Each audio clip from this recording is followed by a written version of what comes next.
Chit chat లో Mallareddy interesting comments చేశారు. రేవంత్ రెడ్డిని ముఖ్యమంత్రిని చేసింది తానే అన్నారు.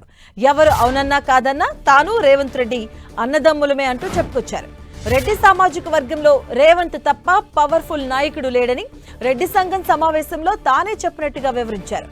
అలాగే రేవంత్ రెడ్డిపై మల్లారెడ్డి చేసిన కామెంట్స్ ఇప్పుడు హాట్ టాపిక్ అయ్యాయి. అలాగే ఇంట్రెస్టింగ్ పొలిటికల్ కామెంట్స్ చేసిన మల్లారెడ్డి సినిమాల విషయంలో కూడా తన మనసులో మాట బయటపెట్టారు. సినిమాల్లో సీఎం పాత్ర చేయాలని ఉందన్నారు. అలాగే ఉస్తాద్ భగత్ సింగ్ సినిమాలో విలన్ పాత్ర చేయాలని డైరెక్టర్ హరీష్ శంకర్ అడిగితే నో చెప్పినట్టుగా వివరించారు. అయితే అక్కడే ఉన్న మాజీ మంత్రి తలసాని శ్రీనివాస్ యాదవ్ సెటైర్లు వేశారు. విలన్ పాత్రకే సెట్ అవుతావంటూ మల్లారెడ్డిపై జోకులు పేల్చారు. విలన్ పాత్రకే ఎలివేషన్ ఎక్కువ అని విలన్ రోల్ చేయాలంటూ మల్లారెడ్డికి సూచించారు.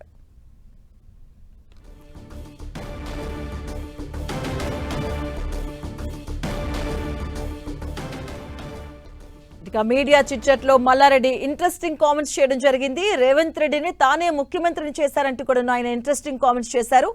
ఎవరు అవునన్నా కాదన్నా కూడా తాను రేవంత్ రెడ్డి కూడా ఇద్దరు అన్నదమ్ములమే అంటూ కూడా ఆయన చెప్పుకోవడం ఇంట్రెస్టింగ్ కామెంట్స్ చేయడం జరిగింది.